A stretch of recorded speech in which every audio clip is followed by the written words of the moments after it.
Ayo, segera download Quran Tadabbur, tafsir dalam genggaman Anda.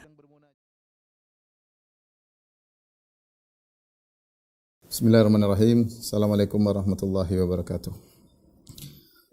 Alhamdulillahi ala ihsani wa syukru lahu ala taufiqihi wa amtinani wa asyhadu an la ilaha illallah wahdahu la syarika lahu ta'ziman li sya'ni wa asyhadu anna Muhammadan abduhu wa rasuluhu da'ila ridwani. Allahumma salli alaihi wa ala alihi wa ashabihi wa ikhwani.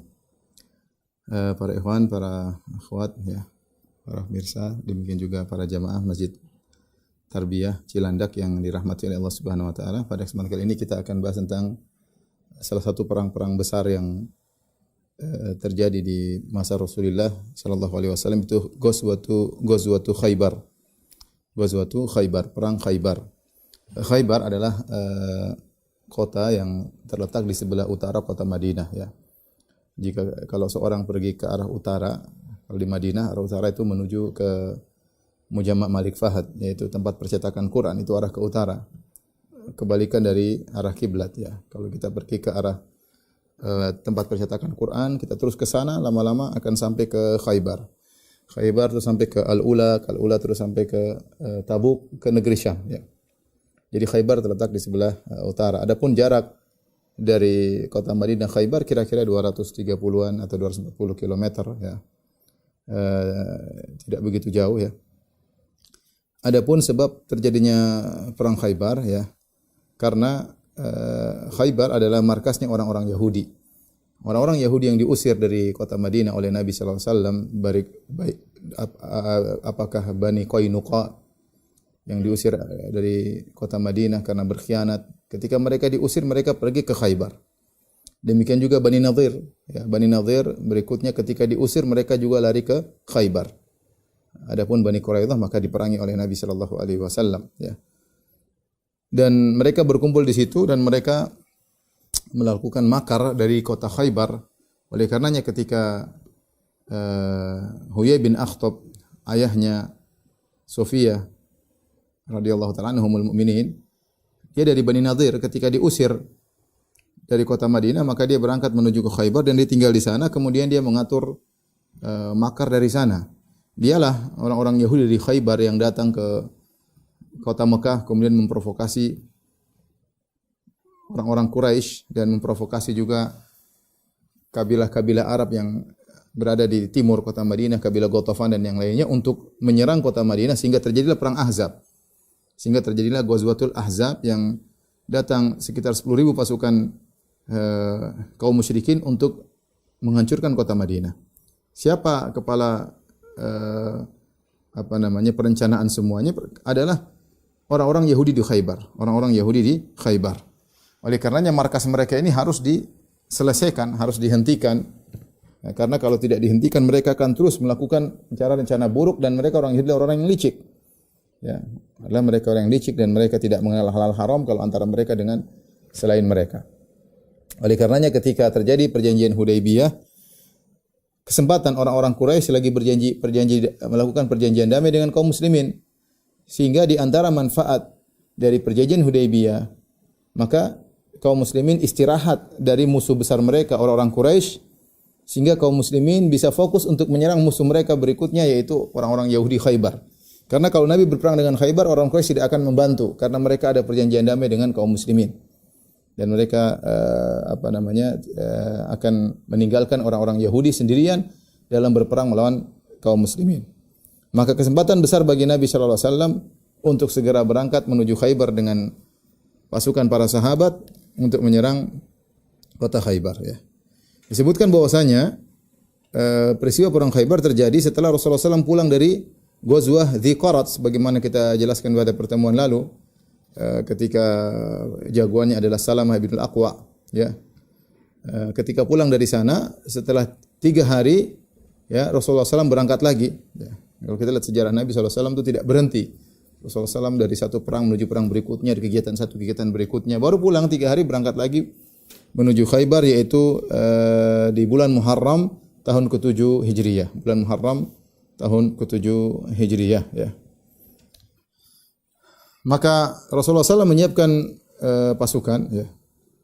Dan Allah telah menjanjikan bahwasanya Rasulullah SAW akan menaklukkan Khaybar sebagaimana pendapat para ulama ketika Allah menurunkan surat Al-Fatah, ya, kemudian Allah mengatakan wa'adakumullahu maghanima katsiratan ta'khudunaha. Allah menjanjikan bagi kalian ghanimah yang banyak yang kalian akan mengambilnya, yaitu di Khaybar. Jadi Allah sudah menjanjikan kaum muslimin akan mengalahkan Yahudi di Khaybar. Maka Rasulullah menyuruh para sahabat untuk bersiap-siap pergi menuju Khaybar, dan kali ini Rasulullah SAW tidak melakukan tauriyah. Dua perang yang Rasulullah SAW tidak melakukan tauriyah, yaitu Rasulullah SAW terang-terangan, yaitu perang Khaybar dengan perang Tabuk, ya. Perang Khaybar dengan perang Tabuk, ya.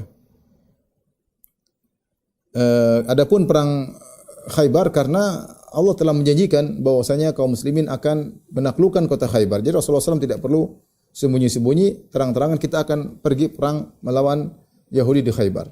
Adapun perang Tabuk Rasulullah SAW terang-terangan tidak melakukan tauriyah, tidak melakukan taktik, ya, tapi terang-terangan menuju Tabuk karena untuk perang ke Tabuk butuh persiapan yang matang karena jaraknya 1000-an kilo, ya, atau sekitar 750-an kilo, belum lagi musuhnya adalah orang-orang Romawi yang sangat hebat, makanya Rasulullah SAW perlu menyampaikan secara serius. Adapun perang-perang yang lain, Rasulullah SAW terkadang hanya memberi isyarat-isyarat, terkadang Rasulullah pergi ke utara kemudian belok ke selatan dalam rangka untuk melakukan trik-trik peperangan.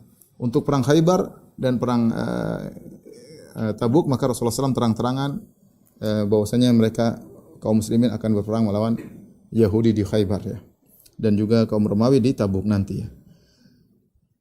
Ketika Rasulullah SAW bersiap dengan para sahabat, ya, maka datanglah sebagian orang-orang yang tidak ikut serta dalam perjanjian Hudaybiyah, dan mereka ingin ikut serta bersama Nabi SAW pergi ke Khaybar karena mereka tahu kaum muslimin akan menang sebagaimana janji Allah Subhanahu wa taala. Namun Rasulullah SAW menolak keberangkatan mereka bersama Nabi SAW. Kata Allah, "Sayaqulul mukhallafuna idza talaqtum ila maghanima lita'khudhuha dharuna nattabi'kum."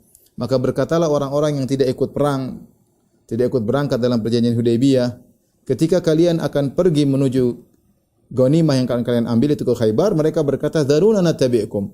Ya Rasulullah, biarkan kami mengikuti kalian. Ya. Yuriduna ayubaddilu kalam Allah, qul lan tattabi'una. Katakanlah wahai Muhammad, kalian tidak akan ikut kami, tidak perlu, ya. Tidak perlu. Maka Rasulullah SAW tolak mereka sehingga Rasulullah SAW berangkat dengan para sahabat yang pergi di perjanjian Hudaybiyah sekitar 1.500 sahabat saja untuk berangkat menuju melawan Yahudi Khaybar. Ketika Rasulullah SAW hendak berangkat, maka Rasulullah SAW meminta Abu Talha Al-Ansari untuk mencarikan pemuda atau anak remaja untuk menjadi pembantu Nabi SAW selama keberangkatan di Khaybar.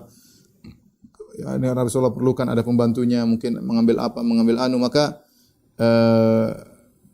Abu Talha Al-Ansari akhirnya menjadikan Anas radhiyallahu anhu untuk membantu Rasulullah SAW dalam perangnya selama perang ke Khaybar. Kata Anas bin Malik radhiyallahu anhu, "Ana Nabi sallallahu alaihi wasallam qala li Abi Talha." Nabi sallallahu alaihi wasallam berkata kepada Abu Talha, "Iltamis li gulaman min ghilmanikum yakhdimuni hatta akhruja ila Khaybar." Carikanlah bagiku, yaitu anak remaja dari anak-anak yang ada pada kalian untuk membantuku sampai aku pergi ke Khaybar. Maka Abu Talha pun datang kemudian menggoncengku di belakang. Ketika itu ana gulamun rohaqtul hulum, dan aku adalah seorang remaja yang hampir dewasa tapi belum dewasa. Fakuntu akhdumu Rasulullah sallallahu alaihi wasallam idza nazala, maka aku membantu Nabi sallallahu alaihi wasallam kalau Rasulullah sallallahu alaihi wasallam mampir suatu tempat, maka semua keperluan Nabi dibantu oleh Anas bin Malik radhiyallahu anhu. Fakuntu asma'uhu katsiran yaqul, selama aku membantu Nabi sallallahu alaihi wasallam, aku sering mendengar Rasulullah sallallahu alaihi wasallam berdoa, Allahumma inni a'udzubika minal hammi wal hazan. Ini sering dibaca oleh Nabi sallallahu alaihi wasallam.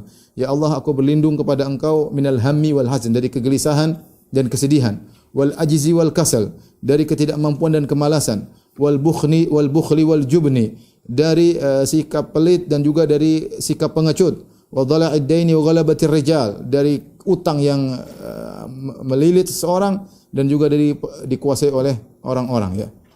Jadi Rasulullah sering baca doa itu, ya. Dan kita harap kalau Rasulullah sering baca, maka kita lebih utama untuk sering membaca doa tersebut.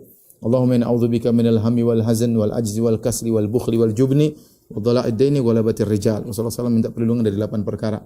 Allahumma na'udzubika minal hammi, kegelisahan, wal huzni dari kesedihan, wal ajzi dari ketidakmampuan, wal kasli kemalasan, kemudian wal bukhli dari pelit, wal jubni dari pengecut, wa dhala'id daini wa ghalabatir rijal dari utang yang melilit, dan juga dari dikuasai oleh orang lain.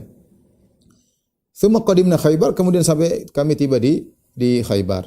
Sebagaimana kita tahu Abu Talha adalah ayah tirinya Anas bin Malik. Anas bin Malik bapaknya meninggal dalam kondisi kafir, kemudian ibunya Ummu Sulaim akhirnya menikah dengan Abu Talha Al-Ansari ya.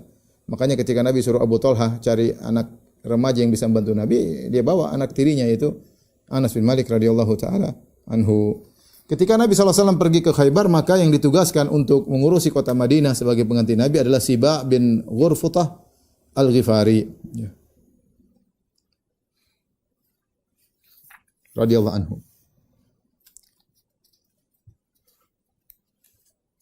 Ketika Rasulullah SAW berjalan dengan para sahabat, ya, menuju ke Khaybar, ya, Rasulullah melewati beberapa lokasi, ya. Kemudian Rasulullah SAW berhenti sholat di beberapa tempat, ya. Dan Rasulullah SAW naik di atas himarnya, himarnya, ya. Al-Imam Al-Bukhari Imam Muslim meriwayatkan dari Salam bin Al-Aqwa radhiyallahu anhu, beliau berkata, "Kharajna ma'an Nabi sallallahu alaihi wasallam ila Khaybar fasirna lailan." Kami keluar bersama Nabi sallallahu alaihi wasallam dalam perang Khaybar, kami berjalan di malam hari. Faqala rajulun minal qaum li ammi, ya. Maka ada seseorang, ya, berkata kepada pamanku Amir bin Al-Aqwa. Jadi Amir bin Al-Aqwa ini adalah pamannya Salamah. Ada seorang berkata kepada pamanku, "Ya Amir, ala tusmi'una min hunayyatika?" Bisakah kau dengarkan kepada kami sebagian syair-syairmu, ya. Wa kana Amirun rajulan syairan. Fanazala yahdu bi ashabir Rasul, dan dia adalah seorang yang ahli syair. Maka dia pun melantunkan al-huda, huda yaitu syair untuk membuat semangat onta-onta, semangat dalam bersafar, ya. Dan ini diperbolehkan dengan kesepakatan para ulama. Syair-syair dilantunkan ketika dalam perjalanan, ya, sehingga mereka semangat untuk berjalan menaiki tunggangan-tunggangan mereka.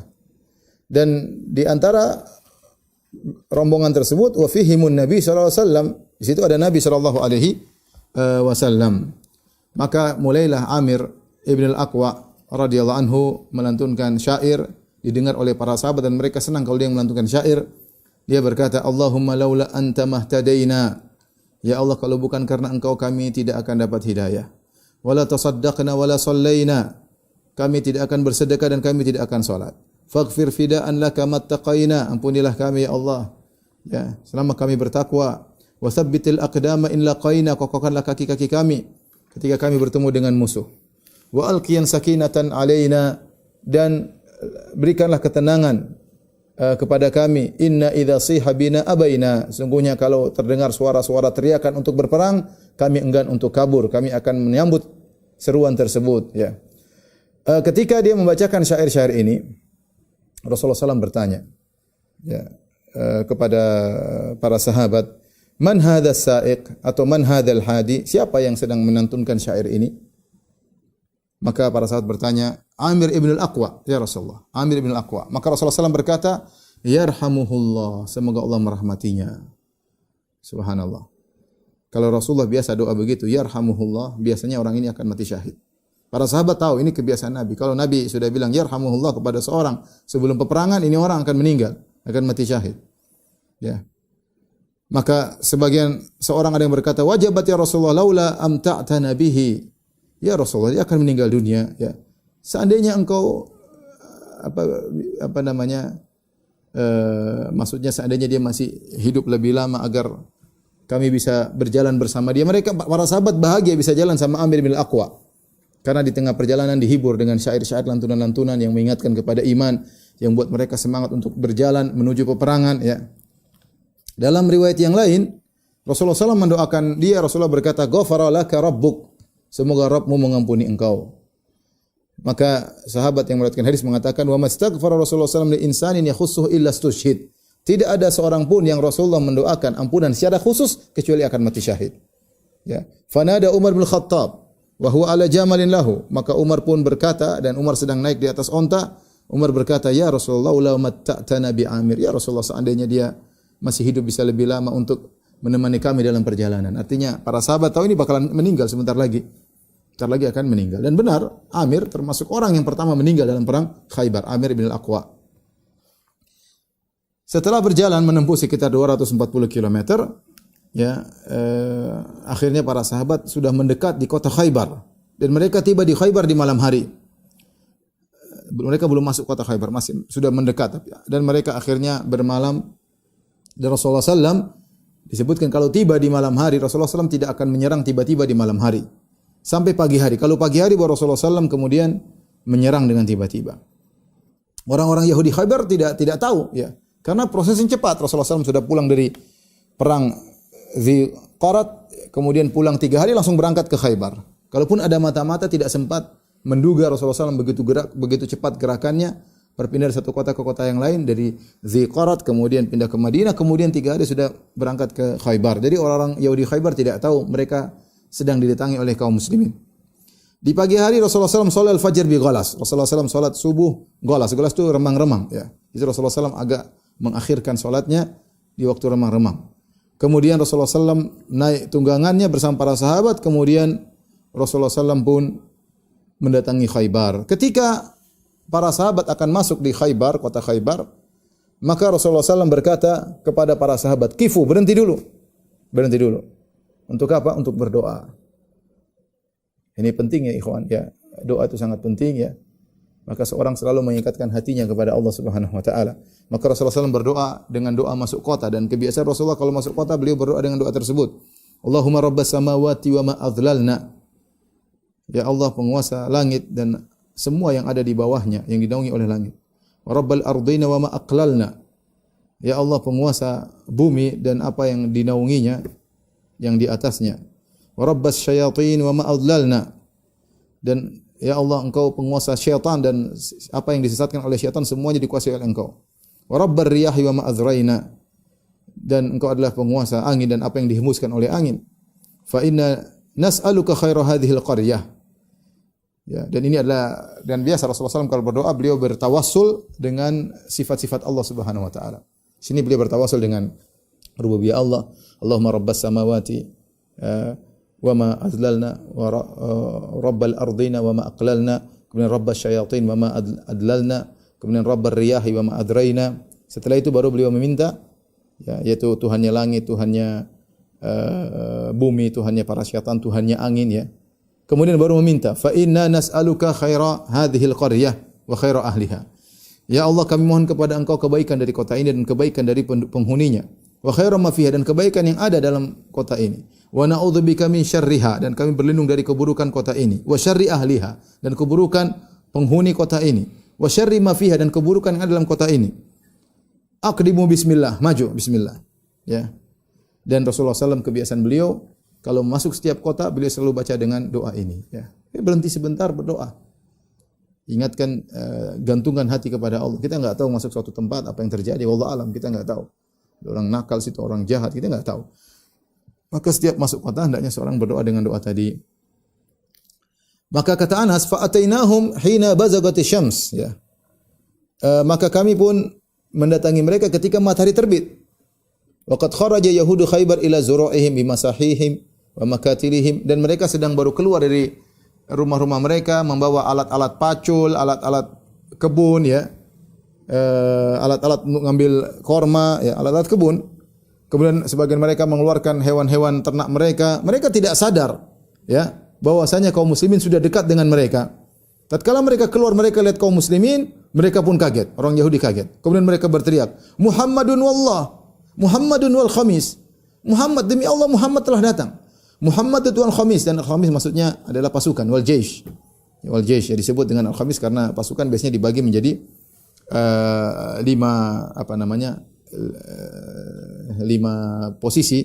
Ada posisi muqaddimah bagian depan, ada posisi saqo bagian belakang, ada posisi maimanah sebelah kanan, pasukan sebelah kiri, maisarah dan al-qalb. Jadi orang-orang Yahudi menyebut pasukan atau dengan al-khamis. Al-khamis maksudnya 5 karena pasukan itu dibagi menjadi 5 posisi. Pasukan bagian depan, pasukan bagian belakang, pasukan bagian kanan, pasukan bagian kiri, maisarah dan al-qalb, bagian tengah. Maka mereka pun kabur masuk ke benteng-benteng mereka. Ketika Rasulullah SAW melihat mereka kabur, Rasulullah SAW berkata, Allahu Akbar, kharibat Khaybar. Allahu Akbar, Khaybar akan kalah. Inna idza nazalna bi sahati qaumin fasa'a sabahul mundzirin. Sungguhnya kami kalau sudah singgah di pelataran suatu kaum, maka akan buruk pagi orang-orang yang telah diperingatkan. Pagi ini mereka akan menimpa keburukan. Ikhwan dan akhwat yang dirahmati Allah Subhanahu wa taala, para jamaah Masjid Tarbiyah yang dirahmati Allah Subhanahu wa taala, Khaybar secara geografis terbagi menjadi 2 lokasi ya. Setengah lokasi, separohnya terdiri atas 2 wilayah namanya Natat dan Syik. Natat dan Syik ini satu wilayah setengah dari Khaybar. Khaybar yang kedua, setengah yang lainnya disebut dengan Al-Qutaibah. Al-Qutaibah. Di posisi yang pertama, daerah Natat dan Syik, ini ada sekitar 5 benteng besar. 5 benteng besar. Kemudian di daerah Al-Qutaibah ada 3 benteng besar. Jadi ada 8 benteng yang harus ditaklukkan oleh Nabi SAW dalam perang Khaybar. Ya. Tetapi Rasulullah SAW mulai dari daerah Natat, kemudian Syik, baru kemudian ke arah Al-Qutaibah. Begitu metode peperangan Nabi SAW dari satu benteng ke benteng berikutnya. Jadi Yahudi punya 8 benteng dan menunjukkan memang Khaybar adalah markas mereka. Saya qadarullah waktu ke Khaybar juga sempat lewat benteng Yahudi ya. Cuma masih ada bentengnya, kemudian saya mau masuk dengan seorang kawan. Rupanya dilarang, kita nggak tahu karena kemudian kita lewat pengen masuk aja, ternyata dilarang. Akhirnya kita pergi ya, sebelum datang polisi menegur. Taib. Ikhwan dan akhwat yang dirahmati Allah Subhanahu wa taala, jadi di daerah Natat dan Syik ada beberapa benteng terkenal. Benteng pertama namanya Benteng Naim, benteng kedua namanya Benteng Sa'ab bin Mu'adz, benteng ketiga namanya Qal'atuz Zubair, benteng keempat namanya Benteng Ubay, benteng keenam namanya benteng kelima namanya Benteng An-Nazar. Ya.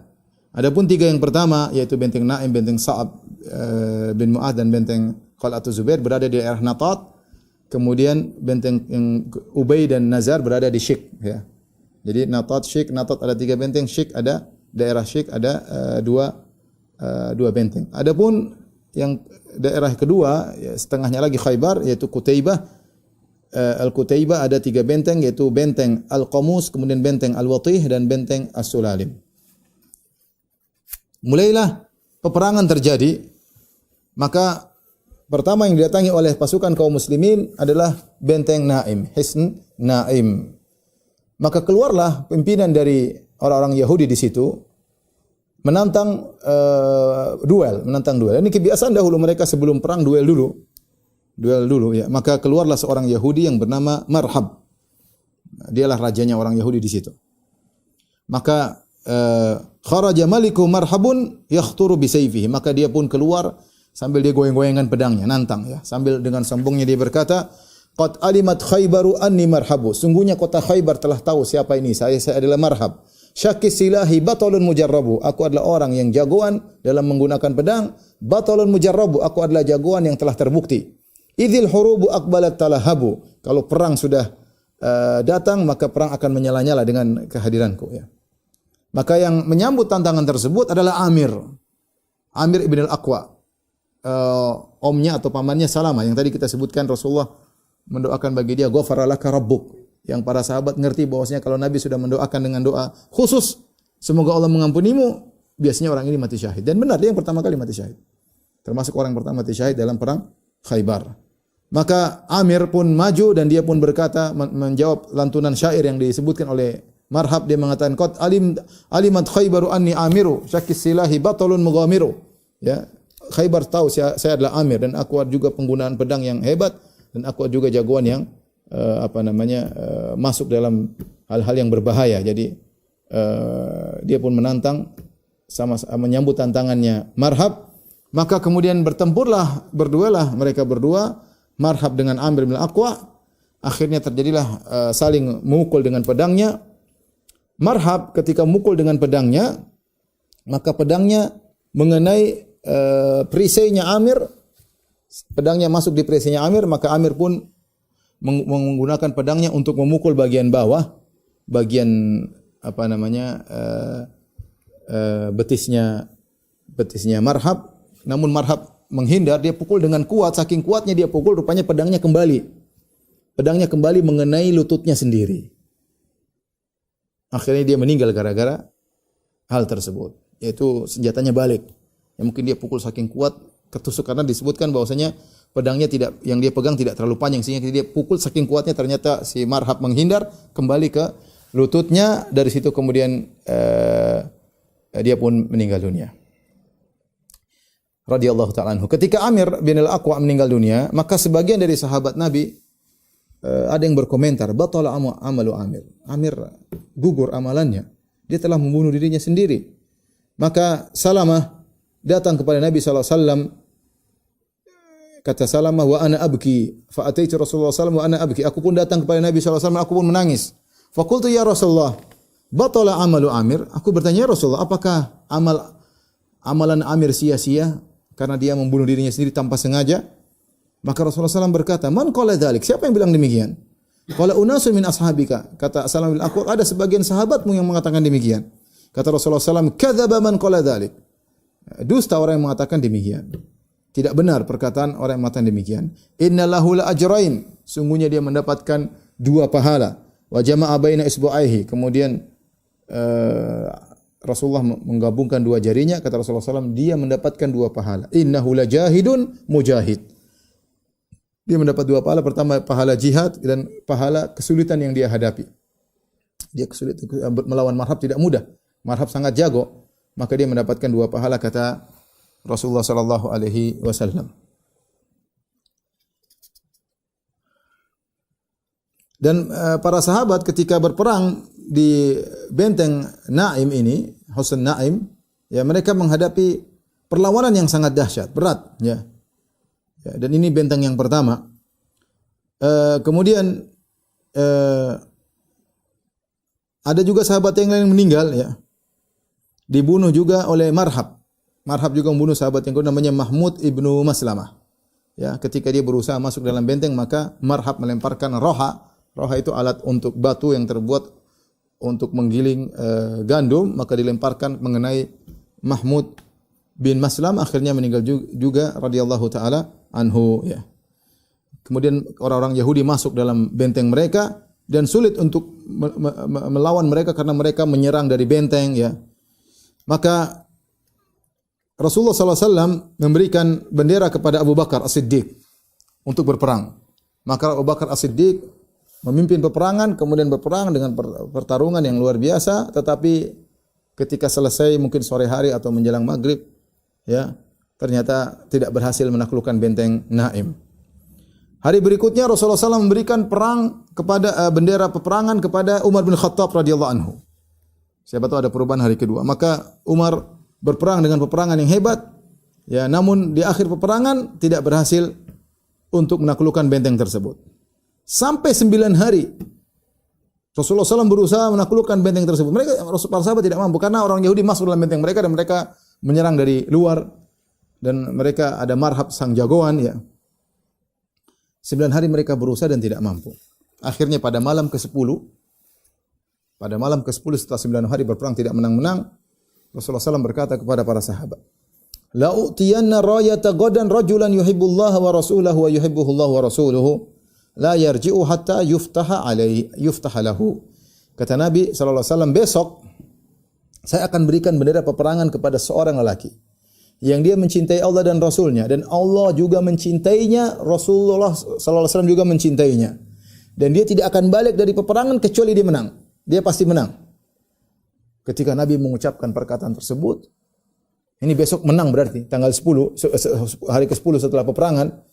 Ini mengatakan besok yang pimpin orang tersebut mendapat predikat luar biasa, yaitu mencintai Allah dan Rasulnya, dan lelaki tersebut dicintai oleh Allah dan Rasulnya. Ketika Rasulullah memberi predikat orang ini, sahabat tidak ada yang tahu siapa maksudnya, maka semua orang semangat, pingin dapat bendera tersebut. Kata Umar bin Khattab, perhatikan, ma ahbabtul imarata ila yauma idzin. Aku tidak ingin jadi pemimpin kecuali pada hari itu. Aku ingin menjadi orang yang memegang bendera tersebut. Aku ingin mendapatkan predikat dicintai oleh Allah dan Rasulnya. Fatasawartulah, maka aku berusaha menunjukkan diriku agar Rasulullah memberikan bendera tersebut kepada Umar. Kata Umar, raja'a an ud'alaha. Aku harap Rasulullah panggil, Umar, pegang ini bendera. Ternyata tidak. Buraidah bin Husayb radhiyallahu juga berkata, "Wa ana fi man tatawala laha," dan aku juga termasuk sahabat yang pingin dapat bendera nampakkan wajah di hadapan Nabi supaya Nabi kasih bendera peperangan tersebut. Malam itu, fabatan nasu yadukuna lailatum ayyuhum yu'taha. Jadi buah bibir di kalangan para sahabat. Siapa sih besok yang dapat bendera tersebut? Falamma asbahan nas ghadaw ala Rasulillah. Ketika tiba pagi hari, semua sahabat datang cepat-cepat kepada Nabi. Kulluhum yarju an yu'taha. Semua orang ingin dapat bendera tersebut. Ingat ya, mereka bukan ingin tampil jadi pemimpin, bukan. Tetapi karena ada janji Nabi, orang ini dicintai oleh Allah Rasul yang pertama. Kemudian menang kemenangan melalui tangannya. Maka semua sahabat kulluhum yarju an yu'taha. Semua ingin diberikan bendera peperangan tersebut. Subhanallah, tiba-tiba Rasulullah SAW bertanya, Aina Ali bin Abi Thalib? Mana Ali bin Abi Thalib? Ali yang tidak datang malah dicari. Itu namanya, kalau namanya rezeki ya meskipun berhalangan, kalau dapat ya. Maka Ali di mana Rasulullah cari? Faqila, maka dikatakan huwa ya Rasulullah yashtaqi ainaihi. Ya Rasulullah, matanya sakit ya Rasulullah. Fa arsalu ilaihi, maka Rasulullah bilang datangkan dia. Faja'a bihi Muhammad bin Maslamah yaquduhu. Ali rupanya mata sakit enggak bisa ngelihat, maka dituntun oleh Muhammad bin Maslamah. Sampai datang kepada Nabi enggak bisa. Matanya mungkin bengkak ya, disebutkan bengkak sehingga dia tidak bisa melihat dengan baik, dituntun oleh Muhammad bin Maslamah. Bagaimana orang matanya sakit begini susah enggak bisa melihat disuruh jadi pemimpin perang? Wa bihi ramat. Ramat itu bengkak, matanya bengkak ya. Maka apa yang dilakukan Rasulullah SAW? Fabasaqa Rasulullah SAW fi ainaihi. Maka Rasulullah SAW meludah ya di kedua mata Ali bin Abi Thalib, wada alahu, dan Rasulullah berdoa, fabara'a hatta ka'allam yakum bihi waj'un. Maka Ali bin Abi Thalib sembuh dari penyakit matanya dengan kesembuhan yang luar biasa, seakan-akan tidak pernah sakit sama sekali. Itu maksudnya enggak ada bekas-bekas bengkak, enggak ada bekas-bekas merah, langsung sembuh total, seakan-akan ka'allam yakum bihi waj'un, seakan-akan tidak ada sakitnya sama sekali. Fa'atahu rayah, maka Rasulullah SAW berikan bendera kepada dia. Subhanallah, kalau orang tadi saya katakan sudah dapat rezeki, sudah cetak rezekinya, mau enggak berhalangan datang rezeki tersebut. Setelah dikasih bendera, Ali berkata, "Ya Rasulullah, uqatiluhum hatta yakunu mislana." Ya Rasulullah, aku perangi mereka sampai mereka seperti kita, itu mengucapkan asyhadu an la ilaha illallah wa asyhadu anna Muhammadar Rasulullah. Ali bertanya. Dalam riwayat yang lain kata Rasulullah SAW, "Unfudh ala rislik," ya. Yaitu berjalan engkau ya dengan tenang ya. Hatta tanzila bisahatim, sampai kau berada di pelataran mereka, pelataran benteng mereka. Tsumma du'uhu ilal Islam, kalau kau sebelum menyerang seru mereka kepada Islam. Masuklah Islam. Wa akhbirhum bima yajibu alaihi min haqqillahi fihi, dan kabarkan bahwasanya apa hak Allah kepada kalian, kalian harus mentauhidkan Allah Subhanahu wa taala. Fa wallahi la yahdiyallahu bika rajulan wahidan. Demi Allah, seandainya Allah beri petunjuk kepada engkau, beri petunjuk kepada salah seorang dari mereka dengan sebab engkau, khairun laka min ayyakuna laka humrun na'am, maka itu lebih baik bagi engkau daripada kau memiliki unta merah. Unta merah adalah harta yang paling mewah saat itu ya, yaitu Rasulullah SAW mengatakan ada orang dapat hidayah itu luar biasa pahalamu. Akhirnya Ali bin Abi Thalib berjalan, kemudian dia menjalankan apa yang diperintahkan oleh Nabi SAW, tapi mereka tidak beriman. Maka keluarlah marhab. Hari ke-10 keluar lagi marhab ya. Hari pertama dia sudah membunuh 2 orang. Hari ke-10 dia keluar lagi dengan kekuatan yang prima. Maka dia tantang Ali bin Abi Thalib, dia tantang kaum muslimin ya. Sambil bersyair dia berkata, "Qad alimat Khaybaru anni marhabu." Khaybar semua sudah tahu siapa saya ini marhab. "Syakis silahi batalun mujarrabu." Aku adalah jagoan yang pandai menggunakan pedang, dan aku adalah jagoan yang terbukti. "Idzil hurubu aqbalat talahabu." Kalau perang sudah dimulai maka akan menyala perang tersebut. Kalau aku hadir dalam perang tersebut. Maka Ali yang datang maju menyambut tantangan marhab. Maka Ali juga mengucapkan syair dengan syair yang juga tidak kalah hebat. Maka Ali berkata, "Ana alladhi samatni ummi Haidara kalaythi ghabatin karihil manzara ufihimu bisa'i kaila sandara." Artinya apa kata Ali? "Ana alladhi samatni ummi Haidara." Aku adalah orang yang ibuku menamakan aku dengan singa. Haidara maksudnya singa. Karena ketika Ali bin Abi Thalib lahir, ibunya menamakan dia dengan Asad, yaitu singa. Tetapi ketika bapaknya Talib, Abu Talib datang, Abu Talib tidak setuju, sehingga Abu Talib menamakan Ali dengan Ali. Tapi ibunya menamakannya dengan Asad atau Haidarah. Oleh karenanya Ali bin Abi Thalib berkata, "Ana alladzi sammatni ummi Haidarah." Aku adalah orang yang ibuku menamakan aku dengan singa. Jangan macam-macam kau marhab. Ya. Aku ini singa. Ya. Kalaithi ghabatin karihil manzar. Aku seperti singa yang menakutkan di tengah hutan. Ufihimu bisa'i kaila sandar. Aku akan habisi engkau dengan hantaman yang akan menghabiskan engkau. Jadi Ali berjanji kau akan mati ya. Marhab. Maka kemudian mereka maju bertempur. Maka Ali pun menghantam Marhab, maka dihantam di kepalanya, maka dia pun bunuh Marhab ya. Maka ketika itu akhirnya peperangan dimenangkan oleh kaum muslimin dan akhirnya kaum muslimin berhasil menguasai benteng Naim. Baru benteng pertama, masih ada 7 benteng lagi ya. Masih ada 7 benteng lagi. Setelah Marhab tewas, muncul saudaranya namanya Yasir. Saudaranya Marhab keluar kemudian menantang duel ya. Dan ini masih di peristiwa benteng Naim, keluar kemudian menantang duel, man yubari, siapa yang melawan aku? Siapa yang berduel melawanku? Maka keluarlah Zubair bin Awam radhiyallahu taala anhu, sepupunya Nabi sallallahu alaihi wasallam. Zubair bin Awam anaknya Sofiyah bintu Abdul Muttalib. Sofiyah bintu Abdul Muttalib tantenya Nabi. Kakek Nabi kan Abdul Muttalib. Nabi kan bapaknya Muhammad bin Abdullah bin Abdul Muttalib. Zubair bin Awam, ibunya Sofiyah bintu Abdul Muttalib. Jadi Zubair adalah sepupunya Nabi sallallahu alaihi wasallam. Ketika itu, ibunya Sofiyah hadir dalam peperangan tersebut.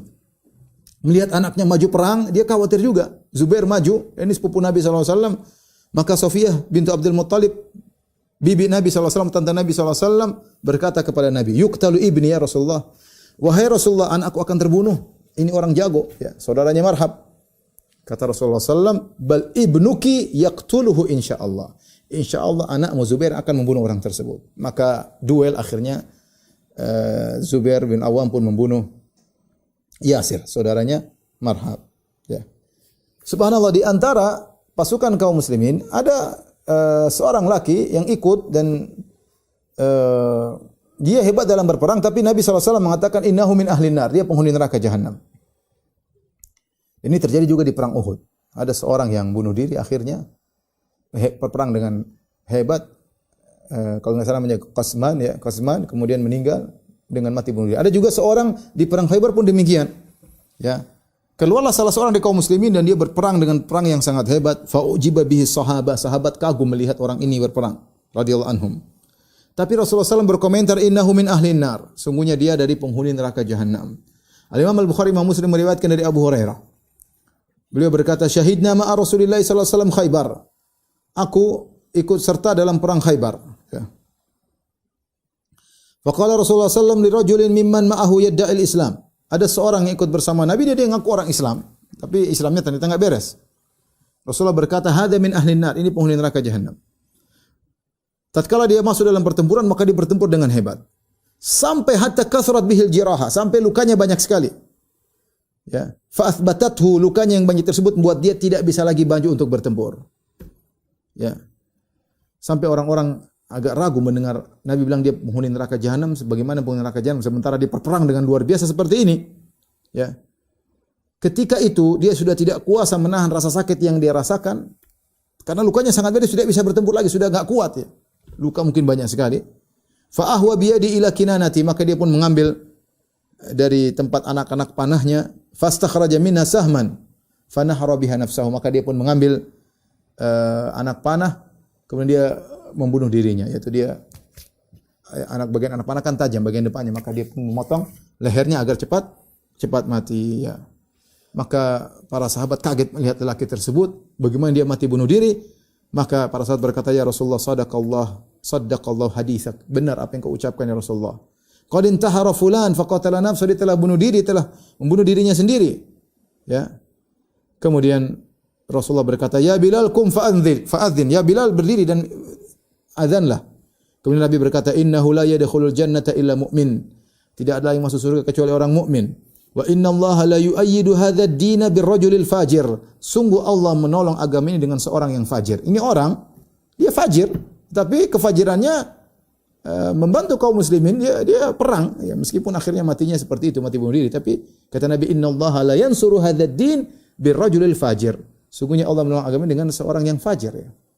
Ya, terkadang Allah menolong agama dengan seorang kafir seperti Abu Talib. Abu Talib kafir tapi membantu agama Islam, membantu dakwah Nabi sallallahu alaihi wasallam. Untuk menaklukkan benteng Naim ini berat ya. Sehingga banyak sahabat yang terluka ya.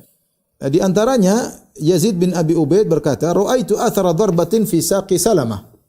Aku melihat bekas luka di kakinya Salamah bin Aqwa. Maka aku berkata, "Ya Aba Muslim, ma hadhihi darbah?"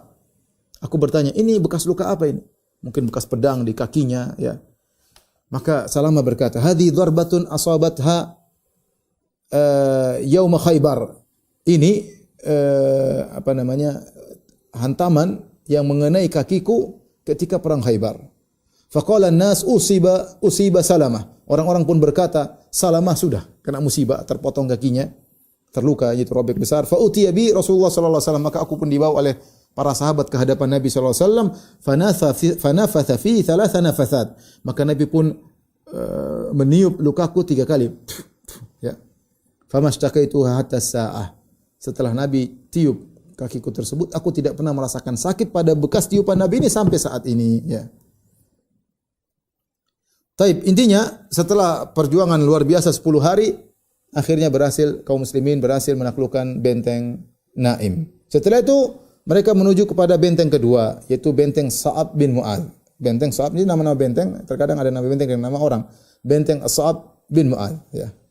Benteng ini juga benteng yang sangat kuat setelah benteng Naim.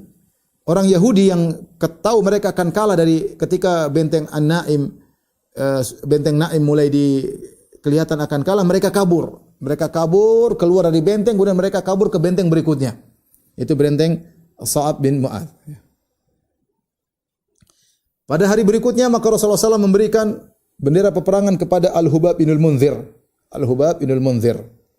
Maka para sahabat berperang untuk menaklukkan benteng tersebut selama 3 hari. Ya, berperang selama 3 hari.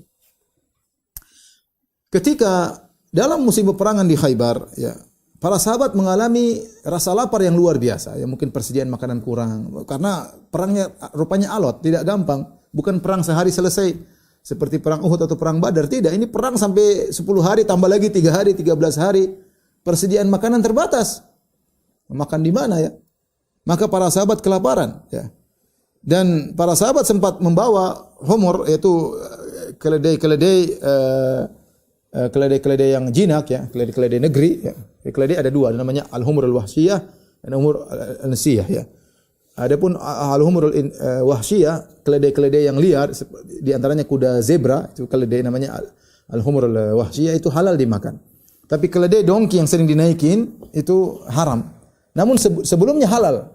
Kapan diharamkan? Ketika dalam perang Khaybar. Mereka membawa himar-himar tersebut, dongki-dongki tersebut, keledai tersebut. Mereka sembelih, saking laparnya mereka sembelih. Kemudian mereka nyalakan api. Kemudian mereka pasang kudur, yaitu panci. Kemudian dagingnya dimasakkan. Ya.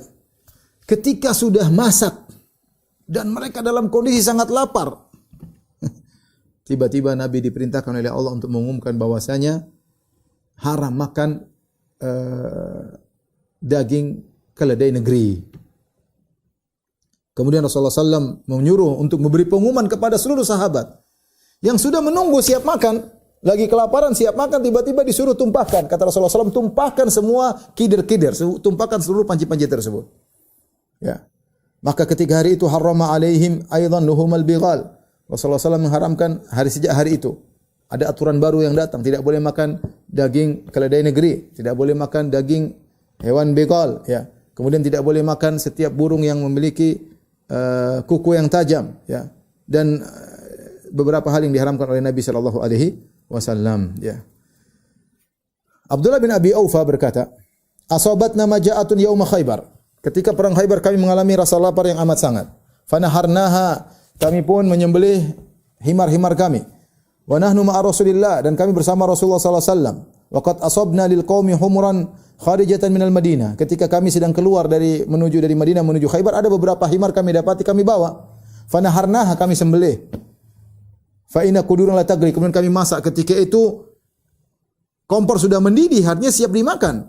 Idz nada munadir Rasul, tiba-tiba ada seorang tukang memberi pengumuman, utusan Rasulullah SAW dengan berteriak, anikfa'ul qudura wa la tat'amu min luhumil humuri syai'an.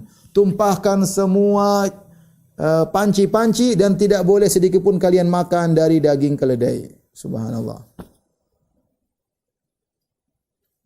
Padahal apa kata para sahabat? Amarana Nabi SAW fi ghusli Khaybar an nulqil humur al-ahliyah ni'atan. Ya. Itu Rasulullah SAW wa nadijatan. Rasulullah SAW menyuruh agar kita menumpahkan semua daging himar yang sudah masak maupun belum masak semua dibuang. Ya, dan Rasulullah tidak pernah menyuruh kami untuk makan kembali. Tapi ingin saya sampaikan, namanya Allah ingin menguji ya. Seandainya diharamkan sejak awal, ya lebih mudah. Tetapi ternyata Allah haramkan ketika sudah masak. Ini ujian berat. Lagi lapar, sudah sembelih, sudah semangat, lagi kelaparan, bukan lapar biasa. Asobat nama ja' itu kami ditimpa dengan kelaparan. Sudah belasan hari tidak ada makanan, susah. Sampai nyembelih sudah dipotong semua, ditungguin, sudah masak, tinggal makan, tahu-tahu haram. Coba haram dari awal. Tapi demikian Allah kasih ujian mau diapain? Ujiannya dipilih waktu yang tepat untuk menguji iman para sahabat. Ya.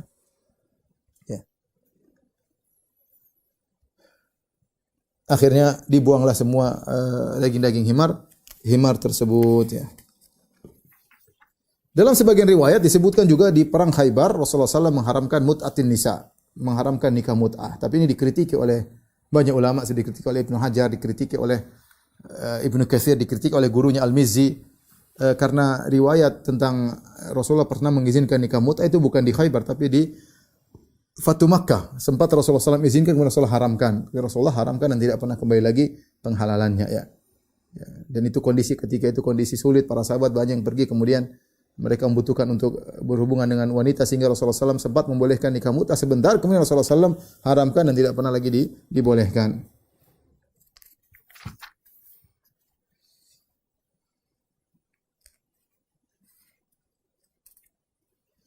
Taib, di antara hal yang menunjukkan mereka kelaparan, apa yang diceritakan oleh Abdullah bin Mughaffal Al-Muzani, ya. Kata Abdullah bin Mughaffal Al-Muzani, "Kunna muhasirin qasra Khaybar." Kami bersama Nabi sedang mengepung satu benteng di Khaybar. Farama insanun bi jirabin fihi syaham. Tiba-tiba ada seorang melemparkan satu kantong isinya daging atau makanan. Lempar, semua kelaparan. Fanazautu li akhudha, maka aku pun loncat ingin ambil. Faltafattu fa idzan Nabi sallallahu alaihi wasallam, tiba-tiba di situ ada Nabi sallallahu alaihi wasallam, ternyata dia lempar buat Nabi sallallahu alaihi wasallam. Fastahyaitu minhu, aku malu. Saking laparnya aku mau ambil duluan. Tahu-tahu orang itu lempar buat Nabi sallallahu alaihi wasallam. Fa idza Rasulullah sallallahu alaihi wasallam mubtasiman, Rasulullah SAW tertawa melihatku, ya. Kemudian Rasulullah SAW berdoa, Allahumma innaka qad arafta halahum. Rasulullah berdoa, ya Allah, sungguhnya kau tahu bagaimana kondisi para sahabatku. Wa an laysat bihim quwwah, mereka tidak punya kekuatan, kelaparan, bagaimana mau perang kelaparan. Wa an laysa bi yadi syai'un u'tihim iya, dan aku tidak miliki apa-apa ya Allah untuk aku berikan kepada mereka. Fafta 'alaihim a'dhama husuniha anhum ghina'an wa aktsaraha ta'aman wa wadakan. Kemudian Nabi SAW berkata, ya Allah, menangkanlah mereka agar mereka menguasai benteng yang ada di situ, benteng yang paling kaya, yang paling banyak persediaan makanannya, yang paling banyak makannya, paling banyak dagingnya. Maka akhirnya para sahabat setelah 3 hari berhasil menaklukkan benteng Sa'ab bin Mu'adz, dan benteng tersebutlah benteng yang paling banyak persediaan makanannya. Rupanya ada hikmahnya, Allah menjadikan mereka lapar, sudah masak disuruh buang. Ternyata setelah itu mereka dapat kenikmatan luar biasa, mendapatkan benteng yang makanannya paling banyak. Dan sebagaimana perkataan Ibnu Qayyim rahimahullah taala, namanya makanan itu enak kalau seorang lapar. Kalau enggak lapar, udah kenyang, makanan selezat apapun rasanya enggak enak, ya. Namanya minum itu sangat lezat kalau orang kehausan, kalau enggak haus minum enggak lezat, ya. Namanya tidur itu enak kalau benar-benar letih. Justru disitulah kenikmatan tidur. Kalau orang tidak letih, tidur kurang enak. Makanya Allah alam mereka diuji oleh Allah dengan kelaparan yang luar biasa, ya. Sampai sebagian mereka datang kepada Nabi sallallahu alaihi wasallam mengeluh tentang apa yang mereka rasakan, sampai Rasulullah SAW berdoa. Rasulullah juga mengatakan, innallaha sayatikum birizqin huwa ahallu min dha wa atyabu min dha. Sungguhnya Allah akan mendatangkan kalian rezeki yang lebih baik daripada ini. Dan ternyata benar, setelah itu mereka menaklukkan benteng As-Sa'ab ibn Mu'adz, ya. Setelah orang Yahudi dikalahkan di benteng Sa'ad bin Mu'adz, mereka kabur ke benteng berikutnya. Benteng ketiga yaitu Qal'atu Zubair. Qal'atu Zubair, dan ini benteng yang sangat kokoh, letaknya di puncak sebuah bukit atau sebuah gunung, ya. Maka kaum muslimin pun mengepung benteng tersebut selama 3 hari. Namun mereka tetap bertahan kuat, ya. Kemudian ternyata ada seorang dari Yahudi, lelaki, dia datang, namanya Ghazzal, ya. Dia berkata, "Ya Abul Qasim." Dia datang kepada Nabi, dia berkata, "Ya Abul Qasim." Abul Qasim maksudnya Rasulullah sallallahu alaihi wasallam. Rasulullah SAW kunyahnya Abul Qasim. "Ya Abul Qasim, tu'amminuni ala an adullaka ala ma tastarihu min ahli Natat wa takhruju ila ahli Syiq." Wahai Abul Qasim, kau percaya kepadaku, aku akan tunjukkan kepada engkau suatu trik yang membuat kau akan selesai dari ahlu Natat. Natat saya katakan tadi, Natat ada 3 benteng tadi, ya. Hisn Naim sudah Rasulullah kalahkan. Kemudian Sa'ab bin Mu'adz juga sudah dikalahkan. Ini benteng ketiga di kota di bagian Natat, yaitu Qal'at Zubair. Setelah itu baru pergi ke ahli Syiq. Ahli Syiq tadi ada 2 benteng yang lain. Maka Yahudi ini berkata, "Ya Abul Qasim, maukah aku tunjukkan kau sesuatu sehingga kau sudah selesai, yang daerah Natat kau sudah selesai, tinggal kau pergi ke Syiq." Maka Rasulullah SAW mengamankan orang ini, ya, orang ini jangan diganggu, diamankan dirinya, hartanya dijaga. Maka orang ini berkata, Yahudi, ya, dia berkhianat dari Yahudi untuk membela Rasulullah SAW. Kemudian dia berkata, "Ya Abul Qasim, wahai Muhammad, seandainya kau betah sini sebulan untuk mengepung mereka, mereka tidak peduli. Mereka tidak peduli. Mereka akan kuat terus. Kenapa? Karena mereka punya sumber air di bawah. Ada sumber air yang benteng tersebut nyambung ke suatu sumber air. Jadi mereka kalau kehabisan mereka tinggal ambil, sehingga mereka ada sumber air minum terus. Mereka keluar malam hari, kalian sedang tidur, mereka keluar ngambil air, dibawa ke benteng. Ada mestinya lubang atau apa yang nyambung ke sumber air, ya. Caranya supaya mereka bisa kalah, kau tutup itu sumber air.